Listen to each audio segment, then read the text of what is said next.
গতকাল থেকেই কার্যত উত্তপ্ত মুর্শিদাবাদ।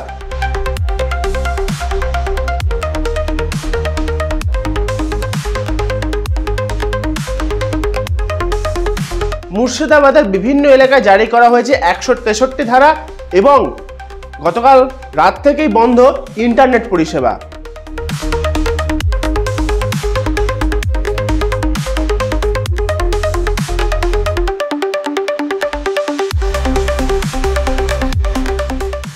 নমস্কার, সকলকে স্বাগত এসকে লাইভে। আমি অনিন্দ আপনাদের সাথে।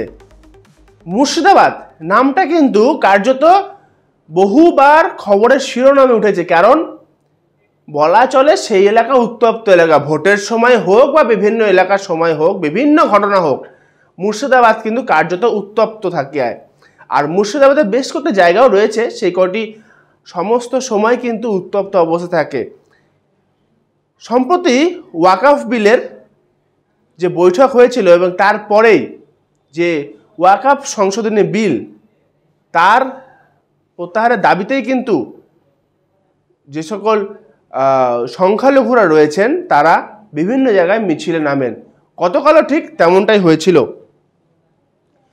মুর্শিদাবাদের জঙ্গিপুরে ওয়াকফ আইন প্রত্যাহারের দাবিতে মিছিল করা হয়েছিল।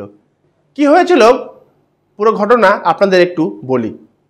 গতকাল মিছিলটি জাতীয় সড়ক 12 ধরে চলছিল। জাতীয় সড়ক 12 ধরে ওমরপুরের দিকে এগোচ্ছিল। সেই সময় সংঘর্ষ শুরু হয়।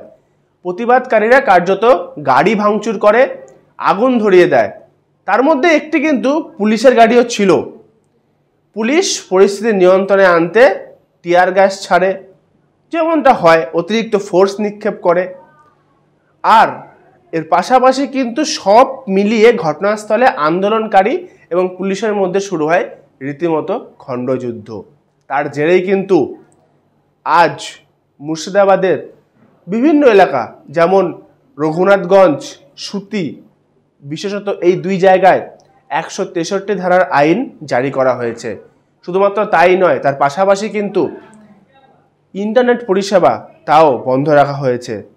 কি বলা হয়েছে একটু শোনাই আপনাদের।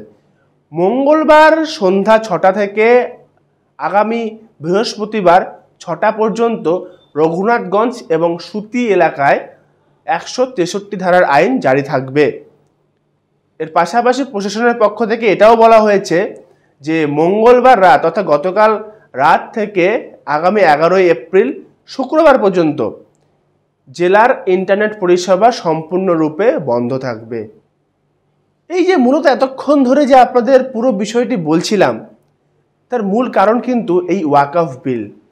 এই ওয়াকফ আইন নিয়ে কিন্তু দীর্ঘদিন ধরেই স্থানীয় মুসলিম সম্প্রদায়ের মধ্যে একটু অসন্তোষ বিরাজ করছে।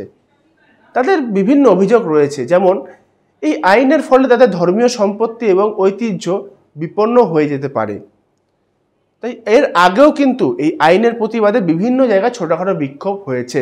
তবে মঙ্গলবার অর্থাৎ গতকাল যেন বিক্ষোভটি একটু বড় আকারেই সমস্ত সীমায় ছড়িয়ে পড়ে। খুব দুশ্চিন্তার বিষয় হয়ে গেল যে মুর্শিদাবাদ জেলার রঘুনাথগঞ্জে আজ একটা প্রতিবাদকে কেন্দ্র করে একটা সাম্প্রদায়িক উত্তেজনার সৃষ্টি হয়েছে। সেখানটাই পরিস্থিতি অগ্নিগর্ভ। আমাদের কাছে খুব দুশ্চিন্তার কারণ। মুর্শিদাবাদ জেলার আমি একজন অধিবাসী। ওয়াকফ বিলের প্রতিবাদ করার অধিকার সকলের আছে। শান্তিপূর্ণভাবে সবাই প্রতিবাদ করছে, আমরাও করব, আমরা করেছি, করছি, করব।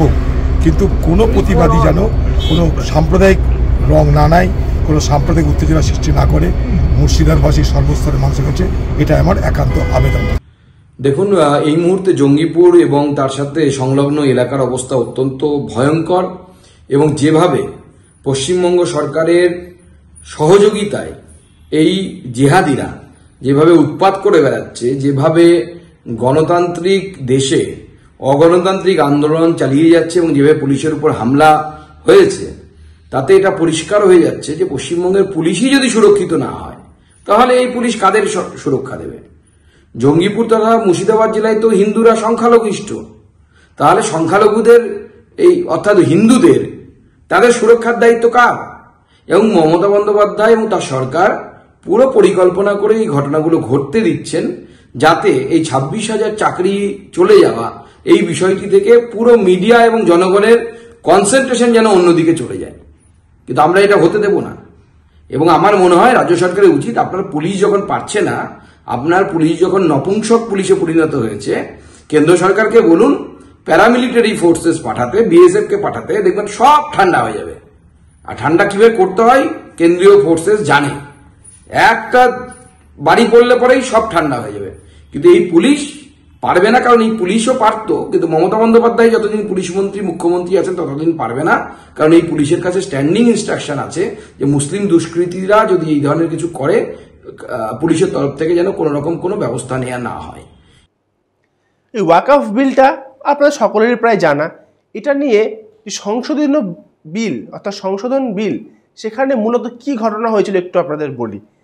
গত সপ্তাহে দীর্ঘ আলোচনা হয়েছে, তারপরে রাষ্ট্রপতি এবং সংসদের ওয়াকফ সংশোধন আইনের অনুমোদন দিয়েছে। বলা হয়েছে এই আইনটি মঙ্গলবার অর্থাৎ 8ই এপ্রিল থেকে কার্যকর করা হবে, তেমনটাই করা হয়েছে। যার জন্যই কিন্তু এই এত বড় মিছিল, এত উত্তপ্ত পরিস্থিতি, এই পরিস্থিতিতে কিন্তু দেখা গেল মুর্শিদাবাদকে। এই আইনটিতে কি বলা হয়েছে মূলত, যে ওয়াকফ সম্পত্তি প্রশাসন ও ব্যবস্থাপনায় স্বচ্ছতা ও দক্ষতা বাড়ানো। তবে বিরোধী দল ও সম্প্রদায়ের একাংশ এটিকে সংবিধান বিরোধী বা মুসলিম বিরোধী বলে সমালোচনা করেছেন।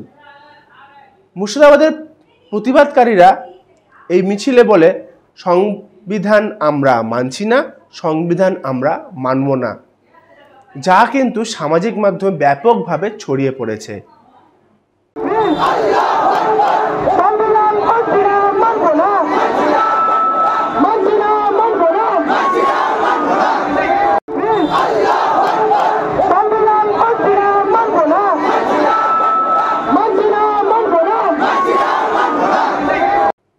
তবে এই বিষয়ে জঙ্গিপুরের মানুষকে কার্যত শান্তির রাখা বার্তা দিয়েছেন, অর্থাৎ বলেছেন শান্তি বজায় রাখা হোক, এমনটাই কিন্তু বার্তা দিয়েছেন জঙ্গিপুরের সাংসদ খালিলুর রহমান। তিনি কি বলেছেন একটু শোনাই আপনাদের। যে জঙ্গিপুরে কিছু অপ্রিয় ঘটনা ঘটেছে, আমি সমস্ত জঙ্গিপুর লোকসভাবাসী সহ শামসেরগঞ্জ এবং ফারাক্কাবাসীর কাছে আমার বিশেষ অনুরোধ, আমরা শান্তি সম্প্রীতি নিয়ে সবসময় থাকি এবং সেই শান্তি সম্প্রীতি আমরা সকলে থাকবো, চলবো। ওয়াকফ বিষয়ে সংসদে আমরা প্রতিবাদ জানিয়েছি। আমরা এই ওয়াকফ যে বিল কেন্দ্রীয় সরকার নিয়ে এসছে তার বিপক্ষে আমরা ভোটও দিয়েছি। আমি সকল জঙ্গিপুরবাসীর কাছে আমি বিশেষ আমার বিনম্র আবেদন কি আপনারা শান্তি শৃঙ্খলা বজায় রাখবেন এবং আপনারা কোনো প্ররোচনার ফাঁদে পা দেবেন না। এর পাশাপাশি হুমায়ুন কবির বিভিন্ন সময় বিভিন্ন জায়গায় তাকে কিন্তু মুখ খুলতে দেখা গিয়েছে, আর এবারও এই জঙ্গিপুরের ঘটনায় তিনিও বক্তব্য দিয়েছেন, তারও প্রতিক্রিয়া এসেছে। কি বলেছেন একটু শোনাই আপনাদের। আমি একজন মুসলমান হিসাবে আপনাদের কাছে এটা রাখছি যে কেন্দ্র সরকার যে ওয়াকফ নিয়ে যে অ্যামেন্ডমেন্ট এনেছে বা ওয়াকফ বিলে যে সমস্ত সংযোজন করেছে, সেটা মুসলিমদের সম্পদের উপরে হস্তক্ষেপ বা মুসলিমদের অধিকারের উপরে হস্তক্ষেপের শামিল। তাই মুসলমান সমাজের কাছে, মুসলমান সম্প্রদায়ের মানুষের কাছে আমার আবেদন, আপনারা শান্তিপূর্ণভাবে আন্দোলন করুন, আপনাদের অধিকার যাতে প্রতিষ্ঠিত থাকে বা অধিকার কোনোরকমই ক্ষুণ্ণ কেউ না করতে পারে, সেটা এই আইনের বিরুদ্ধে বা এই কালা কানুন যেটা কেন্দ্র সরকার এনেছে ওয়াকফ নিয়ে, সেটার বিরোধিতা করুন, রাস্তায় নেমে আন্দোলন করুন। কিন্তু আন্দোলনের নামে কোনো বিশৃঙ্খলা বা সরকারি সম্পত্তি ক্ষতি করা, সরকারের প্রশাসনকে বিড়ম্বনায় ফেলা বা প্রশাসনকে অ্যাটাক করা বা প্রশাসনের শান্তিপূর্ণ অবস্থান থেকে কোনো রকমই বিশৃঙ্খলা যাতে না হয়, সেটা আপনাদের সকলেরই দেখা উচিত। এ তো গেল শাসক দলের কথা, বিরোধীরাও কি চুপ করে বসে থাকবে? তা তো নয়। রাজ্যের বিরোধী অর্থাৎ বিজেপি দলের মুখপাত্র শ্রমিক ভট্টাচার্য তিনি এই বিষয়ে কি প্রতিক্রিয়া দিয়েছেন একটু শোনাবো আপনাদের। পুরে আজকে যেভাবে বিক্ষোভের নামে পুলিশের গাড়িতে আগুন লাগানো হলো, পাথর ছোড়া হলো এবং যে অরাজক অবস্থা তৈরি করা হলো, এবং শুধু তাই নয়, প্রকাশ্যে বলা হলো আমরা ভারতীয় সংবিধান মানি না, তাহলে এই মুহূর্তে পশ্চিমবঙ্গের আইন শৃঙ্খলার পরিস্থিতি কোথায়? আমরা কোন দেশে বাস করছি? আমরা কি কোন ইসলামিক রিপাবলিকে আছি?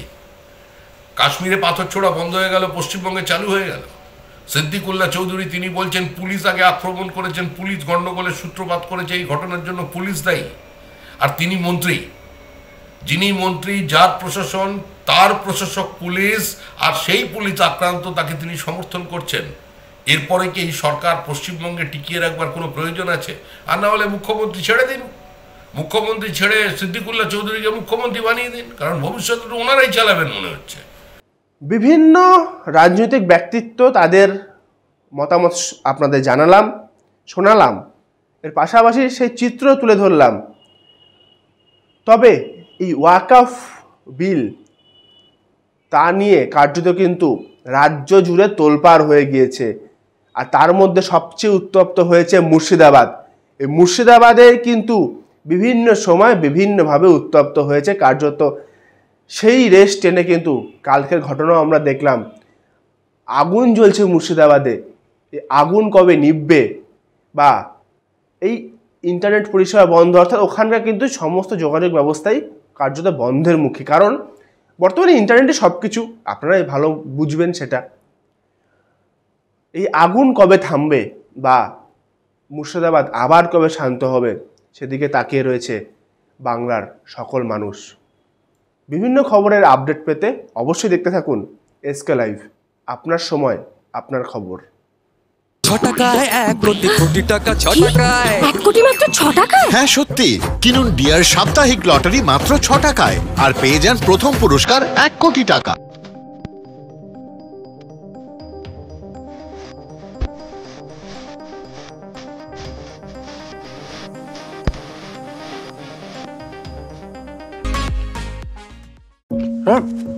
डिजाइन रेडी है सर, आप बताइए हाइट कितना रखना है सर? करो ना मटेरियल फाइनल। सर याद करो जिंदगी में 28 मिनट नर्सों ले लेते हैं। होमलैंड में हम सर नहीं खाएंगे, बस घर सजाएंगे। Hassle-free interiors from start to finish. 360-degree management, expert-led designs, delivery in 45 days. Homelane, interiors made easy. Homelane, Siliguri, Selection Furniture, opposite Vega Mall, next to Zudio. Call 7699736111. शादी या फंक्शन में हो या डे संजोना, डॉक्यूमेंट्री हो या विज्ञापन बनवाना, product की ब्रांडिंग को न रंग लगाना, कैंडिड शॉट से पल के कराना, हर तस्वीर में जादू लाना, हर फ्रेम में हो कला का खजाना, खूबसूरती और क्रिएटिविटी जब साथ निभाना। सारांश में फोटोग्राफी या सिनेमाटोग्राफी हो करवाना तो सोमानी डिजिविजन में ही आना। सोमानी डिजिविजन हर याद को बनाए खास। कॉन्टैक्ट 9434023813।